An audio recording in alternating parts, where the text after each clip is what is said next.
السلام علیکم، آداب عرض ہے جی ڈیئر لسنرز، کہیے کیسے ہیں آپ سب، کیا حال احوال ہے؟ دعا ہے، امید ہے آپ سب خیریت سے ہوں گے۔ الحمدللہ میں بھی بالکل خیریت سے ہوں اور جناب ناول کی نیکسٹ ایپیسوڈ کے ساتھ حاضر ہوں۔ ناول کا نام ہے خواب، خواہش اور زندگی، مصنفہ ہے رابعہ رزاق، قسط نمبر 24۔ عظیم شاہ، تم ہر عورت کے دشمن کیوں تھے؟ تمہارے لیے اس کی پاکیزگی، سچائی، اس کا مضبوط کردار، اس کا حسن چیلنج کیوں بن جاتا ہے؟ بڑا عجیب سوال تھا، لیکن چونکہ یہ آواز مجھے اپنے اندر سے اٹھتی ہوئی محسوس ہوئی تھی اور میں چونکہ اس آواز کا محور و مرکز جانتا تھا، اس لیے کہکہا لگا کر ہنس پڑا۔ بڑا ہی پاگل ہے تو۔ تجھے نہیں پتا میں ہر عورت کا دشمن کیوں ہوں؟ تجھے نہیں پتا مجھے کوئی عورت معصوم، پاکیزہ، با کردار کیوں نہیں لگتی؟ تجھے نہیں معلوم مجھے ہر عورت کا مضبوط کردار کیوں غلیظ بننے پر مجبور کر دیتا ہے؟ واہ میرے معصوم یار، میرے جگر، تیرا بھی جواب نہیں۔ آج جب میں سلاخوں کے پیچھے بیٹھا ہوں اور کل میری کورٹ میں پیشی ہے، تو میری یہاں عدالت لگا کر بیٹھ گیا ہے۔ لعنت ہے ایسی یاری پر۔ عظیم شاہ اس وقت کسی نفسیاتی مریض کی طرح خود سے باتیں کر رہا تھا اور تھوڑی تھوڑی دیر کے بعد اس کے کہکہے اس کو پاگل ثابت کرنے کے لیے کافی تھے۔ راہداری پر ٹہلتا ہوا سنتری بھی اس کی حرکتوں پر مسکرا دیا تھا اور کالی رات کو ذرا سکون سے بسر کرنے کے لیے بینچ پر لیٹ گیا تھا۔ عظیم شاہ کون سا خطرناک مجرم تھا جس کے لیے وہ الرٹ رہتا؟ بیچارہ، اس نے ہمدردی سے سوچا۔ دیکھو ببلو، تم مجھے بیچارہ مت سمجھو، میں اب بھی بڑا طاقتور ہوں، بس مجھے ذرا باہر نکل لینے دو۔ اور یہ تو مجھے طنزیہ مسکراہٹ کے ساتھ کیوں دیکھ رہا ہے؟ سب سمجھتا ہوں تیری مسکراہٹ کے پیچھے کیا چھپا ہے۔ تو مجھے وہ وقت یاد دلانے کی کوشش کر رہا ہے کہ جب آتش جوان تھا اور میں کسی ایک کی گردن اپنے ہاتھوں سے دبوچ کر ان کی بے بسی کا لطف اٹھاتا تھا۔ بے وقوف، وہ وقت اب بھی آئے گا، زیادہ کل کل نہ کر ورنہ تجھے بھی گردن سے پکڑ کر ٹھنڈا کر دوں گا۔ ہاں، جس طرح تو نے اپنے بھائی کو ٹھنڈا کیا تھا۔ عظیم شاہ نادیدہ کہکہوں کی لپیٹ میں تھا۔ ابے چل، تو جانتا ہے اچھی طرح میں نے ندیم شاہ کو ٹھنڈا نہیں کیا تھا، اسے تو گہری نیند سلانے والی اس کی اپنی بیوی تھی، ہرافہ عورت۔ عورت ہوتی ہی ہے ناقابل اعتبار مخلوق، اسی لیے میں نے اسے جوتے کی نوک پر رکھا ہے۔ تو ملا کیا؟ تنہائی، رسوائی اور کچھ دن بعد کال کوٹھڑی۔ تو مجھے آئینہ نہ دکھا، تجھے اپنا پتہ ہے، برسا برس سے ایک عورت کو ڈھونڈتا پھر رہا ہے، آج تک اس کو کھوجتا پھر رہا ہے، تو خود اس عورت کی گود سے نہیں نکلا آج تک۔ تجھے ہر ماں شہزادی لگتی ہے اور مجھے تانے دے رہا ہے رسوائی اور بربادی کے۔ تو کون سا آباد ہے؟ تجھے تیری ماں نے برباد کر دیا، اب مجھ پر ہنس رہا ہے۔ چل نکل یہاں سے، مجھے آرام کرنے دے۔ میں نے پاؤں پسارے مگر وہ مستقل میرے سامنے ڈھیٹ بن کر بیٹھا ہوا تھا۔ تو مجھے کچھ بھی کہہ، لیکن تو نے ندیم شاہ کے ساتھ اچھا نہیں کیا۔ وہ زندگی سے محبت کرنے والا، خواب دیکھنے والا آدمی تھا اور تو اس کا دشمن بن گیا۔ میں نہیں، اس کی بیوی۔ خوامخواہ مجھ پر الزام تراشیاں نہ کرو ورنہ اٹھا کر باہر پھینک دوں گا تجھے بھی۔ ببلو نے پھر کہکہا لگایا اور میں جی جان سے سلگ کر رہ گیا۔ تیری تو… میں اپنی پوری طاقت کے ساتھ اٹھا تھا اور اپنا ہی سر دیوار میں دے مارا تھا۔ مجھے اپنی ہی چیخ بہت دور تک سنائی دے رہی تھی۔ راحت بیگم ایک دم جھٹکا کھا کر اٹھ گئی تھی، انہیں ایسا لگ رہا تھا جیسے بستر کے کانٹے نیزے بن گئے ہوں۔ انہوں نے گہرے گہرے سانس لیتے ہوئے سائڈ ٹیبل پر رکھے پانی کے گلاس پر نظر ڈالی اور پھر دراز کھولا جس میں مختلف طرح کی ٹیبلٹس رکھی ہوئی تھیں۔ انہوں نے اپنی ڈپریشن کم کرنے والی ٹیبلٹس نکالیں اور پھانک لیں۔ برسوں کا ساتھ تھا ان گولیوں کے ساتھ۔ ندیم شاہ نے جاتے جاتے یہ واحد سہارا انہیں تھما دیا تھا اور وہ اس کے ساتھ بھی مطمئن تھی۔ احساس گناہ، احساس شرمندگی جب حد سے بڑھ جاتا تو وہ ان مصنوعی سہاروں کی پناہ میں آ جاتی۔ ندیم شاہ، مجھے معاف کر دینا، مجھے معاف کر دینا، میرا رواں رواں تم سے معافی کا طلبگار ہے، لیکن میرا قصور کیا تھا؟ میں تو… انہیں ایک دم سے سانس گھٹتا ہوا محسوس ہوا۔ انہوں نے پانی کا پورا گلاس اپنے منہ میں انڈیل دیا۔ میں نے کچھ نہیں کیا تھا، آپ نے دیکھا تھا نا، میں تو بھائی صاحب کو سبق سکھانا چاہتی تھی۔ وہ پانی پی رہی تھیں اور کچھ خود پر گرا رہی تھیں اور روتی جا رہی تھیں۔ یادوں کا ایک سیل رواں تھا جس کا سلسلہ اندھیری رات میں ختم ہو رہا تھا۔ یہ ایک دن کی بات نہیں تھی، انہیں اس امتحان کا سامنا روز کرنا پڑتا تھا۔ پتہ نہیں بھائی صاحب کو کیا ہو گیا تھا، ان کی موٹی موٹی پراسرار آنکھیں ہر وقت راحت کو اپنے تعاقب میں محسوس ہوتیں۔ کبھی صوفیہ کسی بچے کی گود میں کھیل رہی ہوتی یا کوئی اسے پیار کر رہا ہوتا، تبھی وہ عجیب سے انداز میں دیکھتے۔ ندیم، آپ سے ایک بات کہوں، اگر برا نہیں مانے؟ شب کے خوشگوار ماحول میں ان کے بازو پر سر رکھتے ہوئے راحت نے دھیرے سے کہا۔ بولو، زندگی اتنا سوچنے کی کیا بات ہے؟ وہ کروٹ لے کر مزید قریب ہو گئے تھے اور راحت کے بالوں میں ہاتھ پھیرنے لگے۔ مجھے بھائی صاحب کی کچھ سمجھ نہیں آتی، پتہ نہیں کیوں مجھے ان کی نظروں سے خوف سا محسوس ہوتا ہے۔ آپ بھی رات کو دیر سے آتے ہیں، میرا بس چلے تو آپ کے ساتھ ہی گھر واپس آؤں، لیکن پھر صوفیہ بہت ڈسٹرب ہوتی، لیکن مجھے کچھ اچھا نہیں لگتا۔ وہ ان کے چہرے کو بغور دیکھنے لگی۔ پھر وہ آپ کی غیر موجودگی میں کمرے میں آ جاتے ہیں، بے شک وہ صوفیہ کے ساتھ کھیلتے ہیں، اسے پیار کرتے ہیں، لیکن یہ کوئی طریقہ تو نہیں۔ میں نہیں چاہتی میں انہیں ٹوکوں تو ناگوار گزرے، آپ خود انہیں سمجھا دیں۔ وہ بات کرتے کرتے اٹھ کر بیٹھ گئی تھی، گھنے بالوں کو سمیٹتے ہوئے اس کے لہجے میں کوئی غیر معمولی احساس تھا جس نے ندیم شاہ کو سنجیدہ ہونے پر مجبور کر دیا، ورنہ وہ اس کی ڈرپوک طبیعت سے واقف تھے۔ وہ بات کرتے کرتے اٹھ کر بیٹھ گئی تھی۔ چڑیا کے پھڑپھڑانے کی آواز پر تو اس کا رنگ سفید پڑ جاتا تھا۔ یہ تو پھر خاصی غیر معمولی اور تشویشناک بات تھی۔ انہیں راحت کی بات پر بالکل اسی طرح یقین تھا جس طرح خود اپنی ذات کو جانتے اور سمجھتے تھے۔ راحت کبھی غلط ہو ہی نہیں سکتی، اور پھر اس کی چھٹی حص۔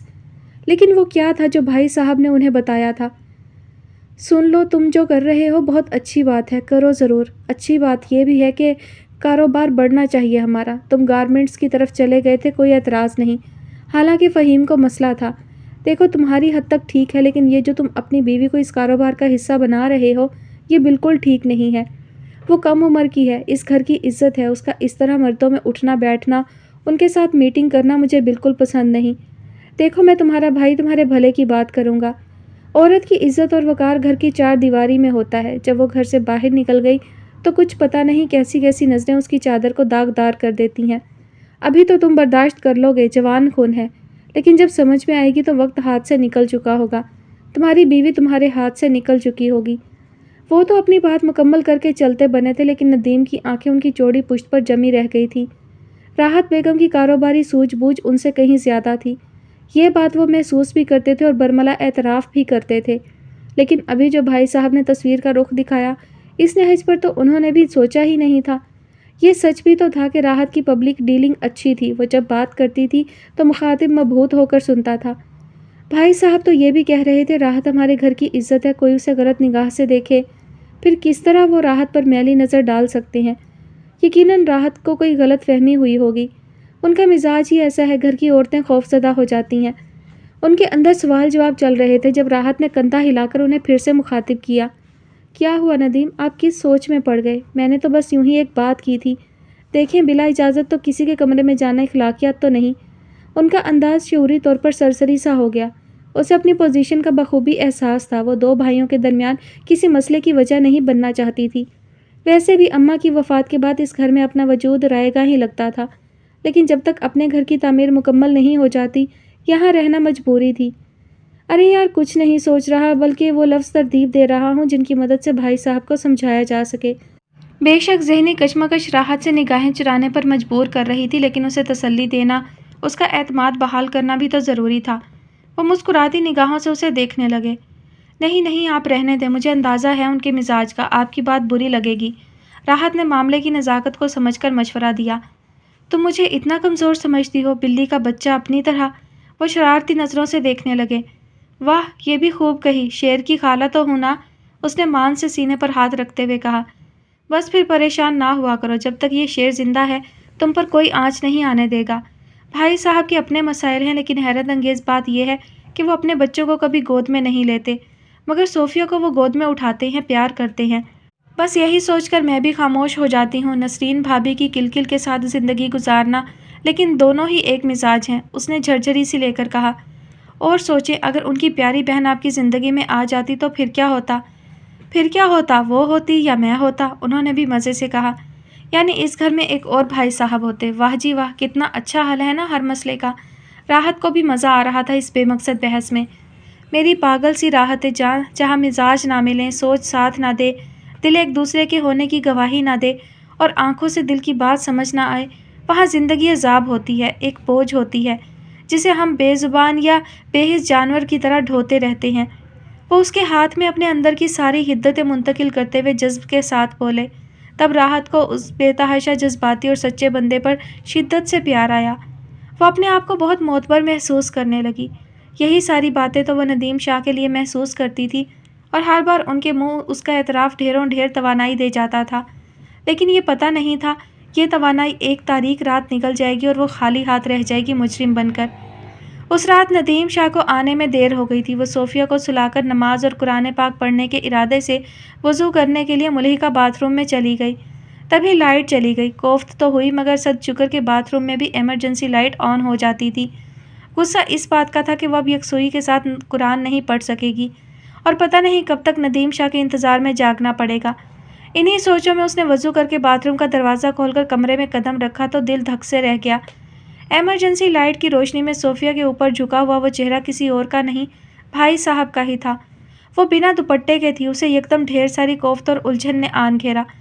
تیزی سے دوپٹہ صوفے سے اٹھا کر اپنے آپ کو سمیٹتے ہوئے ایک قہر آلود نگاہ بھائی صاحب پر ڈالی اور سامنے آ گئی۔ یہ بھلا کون سا طریقہ تھا؟ وہ مناسب الفاظ سوچنے لگی اس بے وقت آمد پر احتجاج کے لیے، مگر ان کے انداز بے نیازی پر اتنا غصہ آیا کہ پھٹ پڑی یکدم۔ آپ کو شرم بھی نہیں آتی؟ یوں منہ اٹھائے کمرے میں چلے آتے ہیں کسی کے۔ اس میں شرم کی کیا بات ہے؟ میں بچی سے ذرا دل بہلانے آ گیا تو کیوں دل ملانے لگی؟ ان کا انداز اتنا حقارت سے بھرا تھا کہ اس بار راحت سچ مچ شرم سے زمین میں گڑ گئی تھی۔ بچی سے دل بہلانے کا یہ کوئی وقت نہیں کہ آپ آدھی رات میرے کمرے میں چلے آئیں۔ اس بار اس کے لہجے میں تیزی نہیں بلکہ نفرت تھی۔ سفید رنگ کے کرتا شلوار میں ان کا لمبا چوڑا جسم کسی عفریت سے کم نہ لگا۔ اسے یقین ہو گیا تھا کہ یہ شخص اس وقت صرف بدنام کرنے کے ارادے سے کمرے میں آیا ہے۔ کیوں ندیم تو آیا نہیں، کسی اور کو وقت دے رکھا ہے۔ مسکراہٹ تھی کہ آگ کا بھڑکتا ہوا شعلہ۔ راحت کو اپنا آپ تیز آنچ میں جھلستا ہوا محسوس ہوا۔ آپ سے مجھے اسی گھٹیا سوچ اور رویے کی توقع تھی۔ عظیم شاہ یہ مت بھولیں کہ میں آپ جیسے لوگوں کو سبق سکھانا اچھے سے جانتی ہوں۔ مجھے آپ کی ہر حرکت کی خبر ہے۔ وہ ایک دم چیخ پڑی تھی۔ میں سب جانتا ہوں۔ تم جن لوگوں سے یہ سبق پڑھ کر آتی ہو جا کر ان کو آئینہ دکھاؤ۔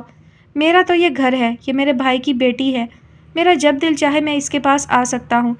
تو کوئی نہیں ہوتی مجھے روکنے والی۔ راحت کے اندر بڑی شدت کے ساتھ گھنٹی بجنے لگی۔ اسے لگا جیسے عظیم شاہ اس وقت مکمل نشے کی حالت میں ہو، لیکن اسے حیرت اس بات پر ہو رہی تھی کہ کیا پورا گھر بھنگ پی کر سو رہا ہے جو کسی کو بھی آواز اتنے شور کی نہیں جا رہی۔ لیکن سچ یہی تھا کہ چھت کے اس آخری سرے والے کمرے سے آواز نیچے کے کمروں میں جا ہی نہیں سکتی تھی، اور پھر اس صورت میں تو بالکل بھی نہیں جب سب لوگ مست ہو کر سوتے ہوں۔ آپ فوراً میرے کمرے سے چلے جائیں، میں آپ کی شکل بھی نہیں دیکھنا چاہتی۔ اس کے انداز میں کسی قسم کی لچک یا رعایت نہیں تھی۔ عظیم شاہ کو اس وقت یہ عورت ناقابل تسخیر اور ناقابل فہم لگی۔ یہ بات بھلا عظیم شاہ کے اندر سوئے ہوئے شیطان کو، اس ببلو کو جو کبھی خانہ بدوشوں کی بستی میں تو کبھی ہوٹل میں اور کبھی گندی سڑک پر جو ذہنی اور جسمانی طور پر استعمال ہوا ہو، کسی طور پر ہضم نہیں ہو سکتی تھی۔ اور ویسے بھی عظیم شاہ کو ناقابل تسخیر عورت کبھی بھی اچھی نہیں لگی۔ انہیں بس شہزادی اچھی لگتی تھی جو تسخیر ہو گئی تھی اور جس کا انجام عظیم شاہ کی مجسم صورت میں سامنے آیا تھا۔ وہ تھوڑا سا اس کے قریب آئے تھے اور راحت نے چہرہ پیچھے کر لیا۔ بدبو کا بھبکا اس کے حواس مختل کر گیا تھا۔ اس سے پہلے کہ وہ ہاتھ اٹھاتی، عظیم شاہ نے اپنا ہاتھ اس کے کندھے پر رکھ کر سختی سے دبایا۔ کیا چاہیے؟ ہاں بولو۔ غور سے دیکھو ندیم شاہ، میرے مقابل کچھ بھی نہیں۔ آؤ نا میرے قریب، آؤ نا۔ یہ وہ قیامت خیز الفاظ تھے جو کئی دنوں سے عظیم شاہ کی آنکھوں میں مچل رہے تھے اور جن پر راحت کا رواں رواں احتجاج کرتا تھا۔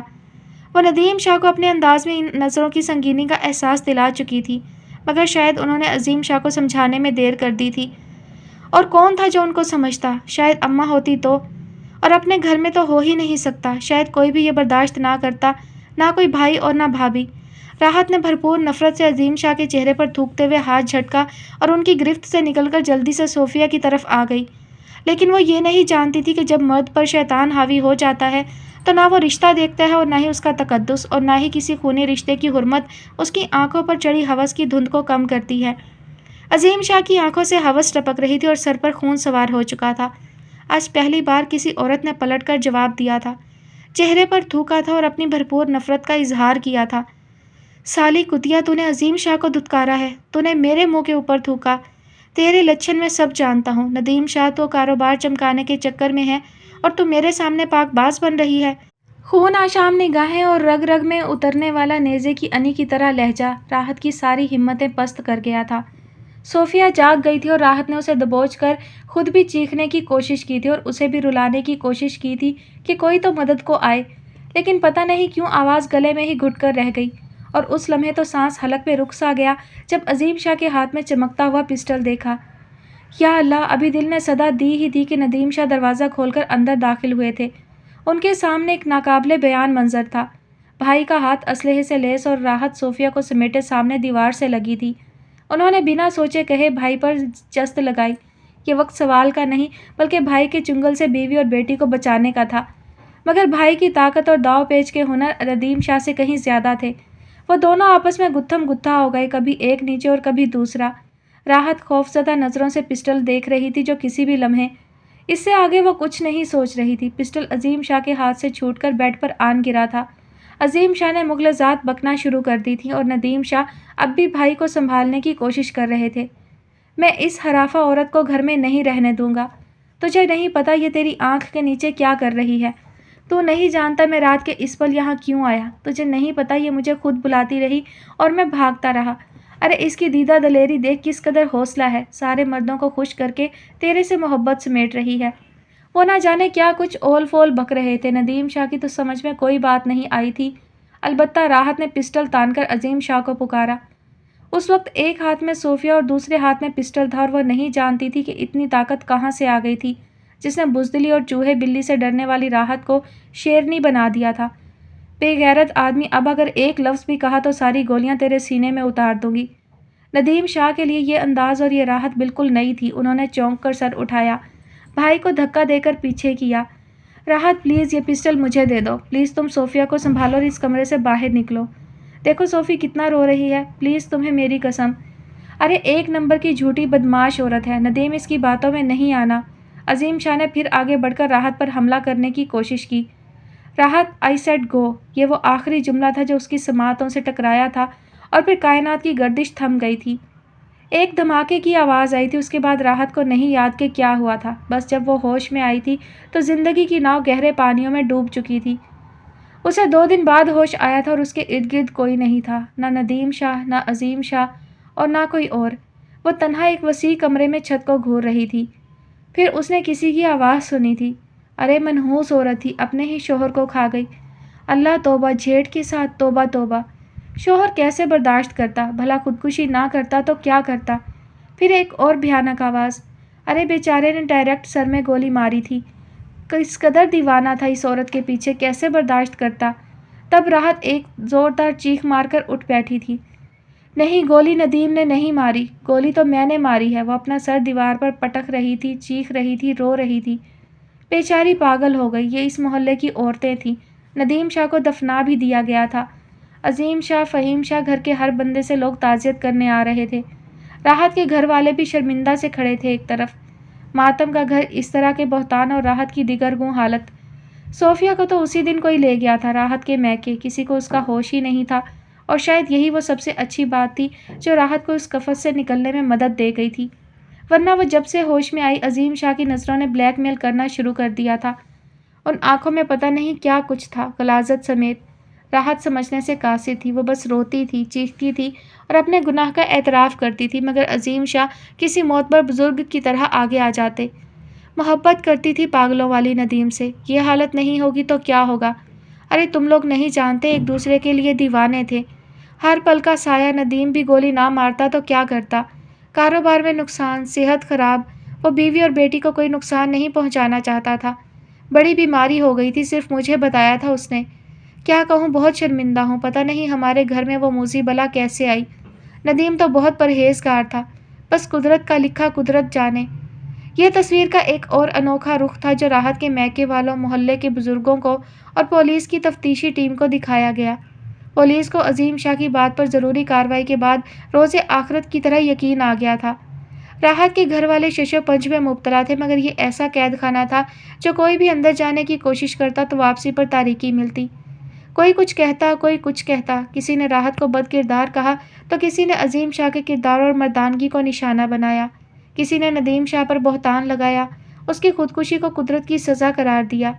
غرض کے جتنے منہ اتنی باتیں، لیکن سب سے اہم بات یہ ہے کہ عظیم شاہ نے سب کچھ جانتے بوجھتے ہوئے بھی راحت کو پولیس کے حوالے نہیں ہونے دیا، حالانکہ وہ چیخ چیخ کر کہتی تھی، ندیم شاہ نے خودکشی نہیں کی، میں نے مارا ہے۔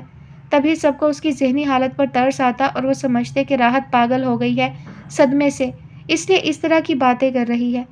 اگر صوفیہ کی زندگی چاہتی ہو تو منہ بند رکھو، یہ کیا ساری دنیا میں تماشا لگا رہی ہو؟ تمہاری کوئی نہیں سنے گا راحت بیگم، گولی تم نے چلائی ہے، میں جانتا ہوں، اور کوئی نہیں۔